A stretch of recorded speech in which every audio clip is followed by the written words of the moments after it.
Abusia for a year witnesses are almost 18 mu ema a year chairman Wontumi Case ya abusia ema chairman Wontumi akɔwie mu ɛwɔ a year in Sawabono Dr. a year Srimsai Deputy Attorney General Ababontin the message the abai chese ni komodi mo kyerɛ sankofo no omo enkwa ba bia ɛda no enyasem keto anti sankofo no ehia a year police ban ba chese omo ɛbɔ omo ban ya enyasem keto after say your convict a year chairman Wontumi no the bia sankofo no enkwa ɛda sisia no enyasem keto na busia na ya project a ɛda a year we screen na so na yankɔ ne kokote ensem a Deputy Attorney General ɛde atudwa ɛwɔ sansem we hu ene ensem abusua ɔkyerɛ egu ha saa ensem yi abekɔ akɔwie mu ɛwɔ ɛyɛ Nsawam prison ebi ene ɛyɛ Han Abdul Hanan case yes Edubuwa him case gifting our remains case abusua cases ne de ɔkyerɛ ɛyɛ cases a ɛnyɛ asɛm a yɛde di agro cases ne de ɔso yie we de ma me kasa wa ma me kasa ɛnyɛ tete pɛsɛ yɛkɔ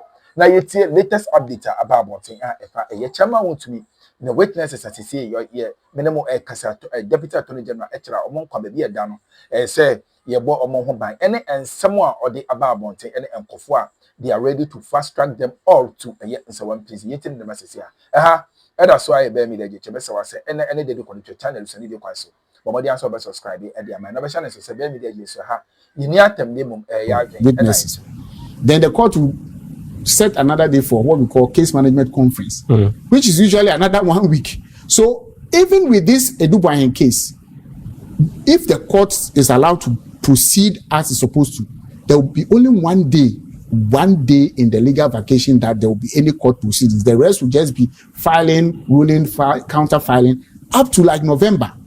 So if counsel is telling me that he has booked so many things and that he's so busy that he can't do 1 more day, and yet is filing other cases in other courts, it tells you what is at play here. And it's not, it is not a question of legal vacation or not. It is a defense, it's a defense strategy.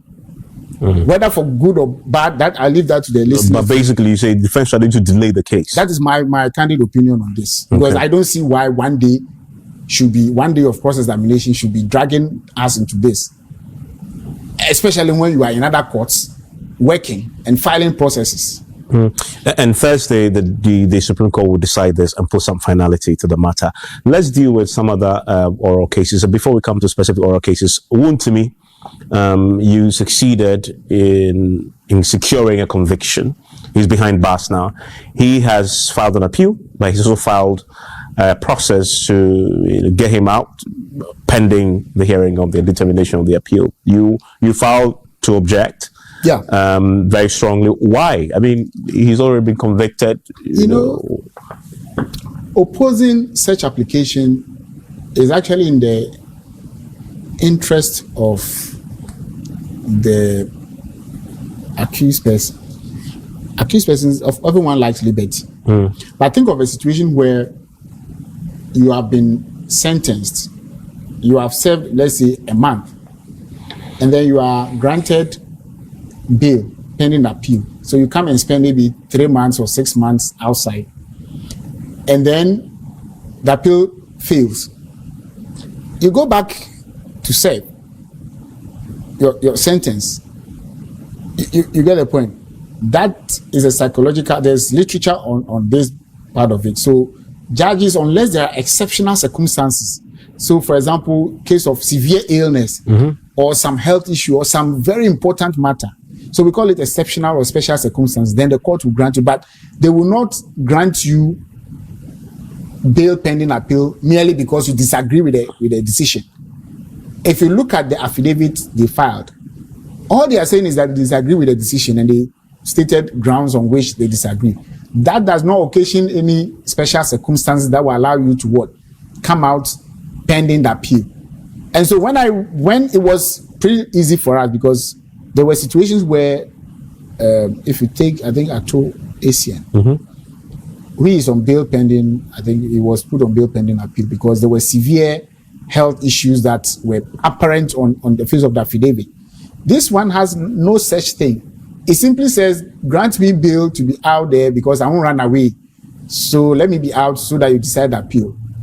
It's pretty easy for the prosecution. So when we sought advice from our attorneys, they said, no, there's no sufficient, there's no special circumstance to warrant an accused person to be brought out. And then later when the appeal fails, you take him back in to start the sentence. So and appeal can take quite a while to resolve. So you're expecting that he's going to be behind bars until that is determined on appeal. Yeah, so the thing about appeal is that it is the appellant's job to fast track appeals. So appeals work in two ways. If I am the appellant in this case, and I'm the accused person's lawyer or the convict's lawyer, I will do everything to fast track the appeal, because these are the timelines. Once you file your appeal, the first thing you do is to compile records of appeal from the lower courts, and then you forward it to the appellate court. That is entirely in your hands. If you want to wait for 2 months to compile it, because the registries, they don't go on vacation, so they can compile it anytime for you to. So depending on how you fast track that, your appeal will end up in the Court of Appeal sooner than anybody would think. And then when is there are timelines. Once there's something called Form 6, or that's in civil case, but in criminal there's no such, it's a different process. But you go to the court summons you come there, and then they give you timelines. And usually it's just 21 days for you, the appellant, to file your address. You can file it on day 1. Instead of waiting for the 21 days, you can file it on day 1 and serve it on your other party. The respondent has 21 days from the day of service. So if you want it fast, you can file it on day 1. Have you been served that? No. You've not been served. The record is not even in the Court of Appeal. Okay. As far as we know, nobody has, the record is not before the Court of Appeal.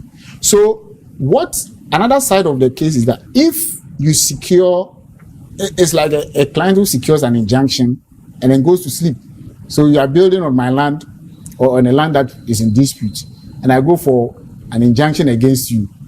I know deep down that I don't have, title, but I just want to frustrate you. Once I get an injunction, I go to sleep. And then the injunction is working against you while I sit down and cross my legs. So it's possible that you can get bail pending appeal, and he will refuse to move forward appeal, and the record will stay in the high court. He's on bail.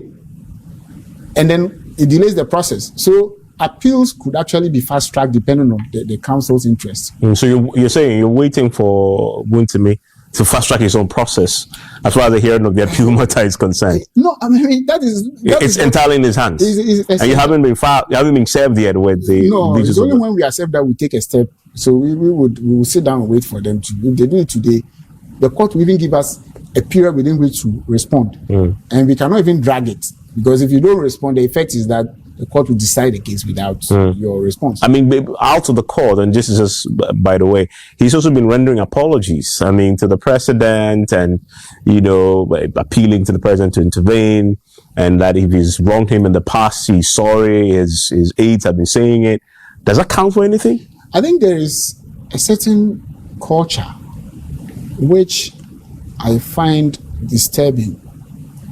People still behave or don't believe that the judiciary is not under the control of the executive.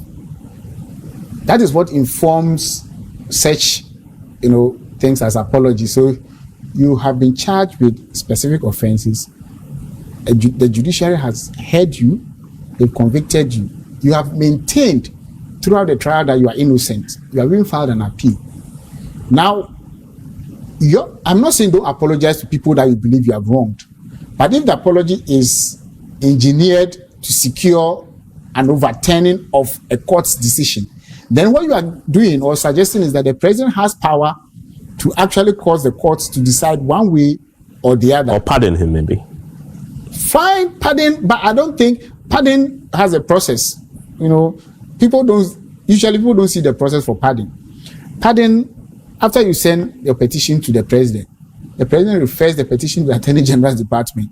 We look at it, we refer to the prison service, they also look at it, and they all write reports. So often you hear that the president has pardoned these people.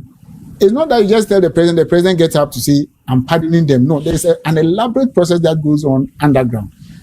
I don't think the president, I'm not in the office of the president, but the president has not informed us that he has received an application for pardon. So that case, the apology is not intended to secure a pardon, but intended to get the president to influence the judiciary one way or the other to let him go. And I think that is unfortunate because as far as I know, the president doesn't have that power to direct judges as to how they should decide. If such a power exists, I'm not aware. I mean, out of curiosity, I mean, in this country, you made the point that when somebody is put before court, due process is applied, and the person is punished, you tend to get all manner of people calling to appeal and plead. Have you received any calls, chiefs, pastors?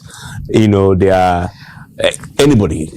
Well, the work I do, I've taken some oaths and oaths of secrecy, so I don't think it's something I'm allowed to disclose. No, not disclose who, but people just randomly. Pastors called you. They want to pray for you so that you do something to them. People threaten you with all manner of things, and you receive such threats every day. The mere fact that you are doing your work can cause someone to just hate you, and some threaten violence, death, and all manner of things. Some try to even carry them out, but it's not everything that we talk about. Have you been a victim of a target of any of those sins? Because this is a major conviction. People are very upset. Every day, someone somewhere is unhappy and is. So have you received threats on your life? Of course. I mean, has it gone up or reduced since Wontumi's conviction? It's actually gone up. Our witnesses are every day threatened with the two of them. Yeah. The two. Yeah. Star witnesses for you. And even the police investigators who testified and all, they threaten everybody. I see. So but I think it comes with a job. I mean, because I'm a manager, Joe, I know how severe the threats were and how direct. In your case, were they mere? Sometimes we're just joking. How serious do you take those threats? I take each of them very seriously. What were they? Was it to kill you? It includes that. Were they sent to your phone or text messages or somebody told you? It comes in various forms. And so, but I don't think it's important for us to, because if we follow that, then it means people will use such threats to secure freedom to continue to do that which the law prevents. So I think, and it's not only me, my attorneys receive such threats every day. And not only in this case, other cases as well. Murder cases, armed robbery cases. Judges receive their share of the threats. It comes with how do you stay safe? I mean, especially as you made the point on the back of the conviction, you've seen an increase in the threats. How do you stay safe? God is the protector of man, and I believe God protects me as well. Of course, because I mean, no matter what you do, the state cannot commit a certain level of security to. I mean, in our case, a private organization, we invested in taking the people out of the jurisdiction. You are still sitting here. Yes, that's what I'm saying. That so you must definitely take beyond the prayers and God's protection. Yeah, I mean, there are definitely physical, natural protection, and then I refer to God because that's the supernatural one. But the point I'm trying to make is that your protection, you can get the physical one. But even that, there's a limit to which you can, as a minister, a deputy minister, because the protection comes in levels. The president's protection level is higher because of the same reason, threats.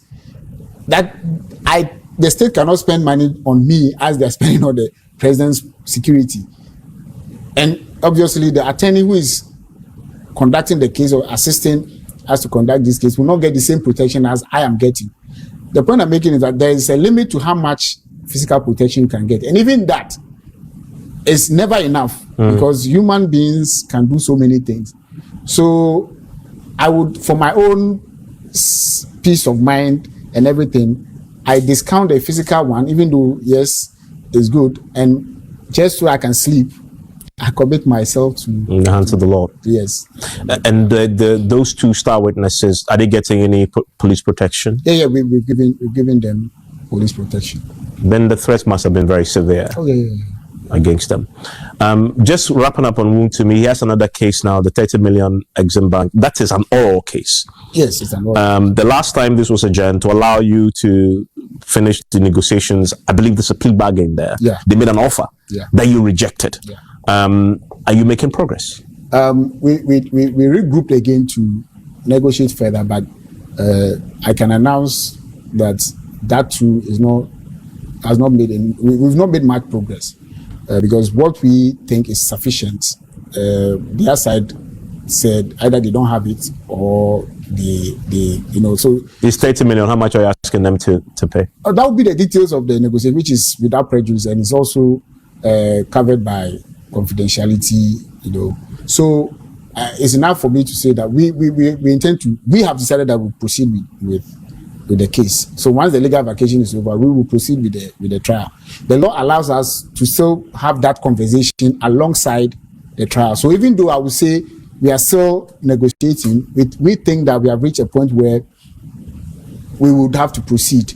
If along the way we arrive at a fair conclusion or decision or plea deal, it's just a matter of informing the courts and then it ends. But otherwise, we don't want to spend time talking about this while, So you are not rejecting or closing the door to a plea bargain. Yeah. But you would focus on the trial. Precisely. While this other, plea bargain arrangements still happen. Precisely. But what you said is very clear that you know what you want. Yes. From the plea bargain, you put it before them, and their counter offer doesn't meet it. Doesn't meet it at all. At all. Yeah, significantly below what we are expecting. So we will proceed. And like I said, I think you put it even more accurately that we'll proceed with the trial while having this conversation on the side. If we reach a deal, we announce to the court that we have reached a deal. Otherwise, we and educate me on plea bargain. Does it mean that the accused would have to plead his guilt and accept his guilt in the matter? Not necessarily. It depends. And that if we reach an agreement, does that presuppose that he is accepted that he's guilty? Yes. So there are options. Okay. There's one where he doesn't need to plead guilty before the court, so we can withdraw the charges completely based on the plea bargaining. So the Attorney General can negotiate and say, okay, of course that's 30 million CD loss. We think that if you give us 60 million, that's times 2. We can drop the charges and then accept the 60 and let you go. And there are so many factors that I'm just simplifying. There are so many hypothetical. Factors, yes, there are so many factors that go into this plea bargaining. But there's an option where Attorney General can withdraw charges and then let the person go. So you have seen that in a number of cases we have withdrawn charges and we have converted accused persons to prosecution witnesses. So those accused persons are not going to be tried and they don't need to plead guilty, but they are giving us more things than we probably would have achieved. You got something in exchange. Yes. So if you take the Wontumi, the witnesses, the 2 witnesses, for instance, they did not just forfeit the mining equipment and the gold and the things that were confiscated. They also said in addition to that, they testified on a we and some who do team course channel so mama ena wat so jemre da sene so ba ndi adom bi adumeni onia e besan asom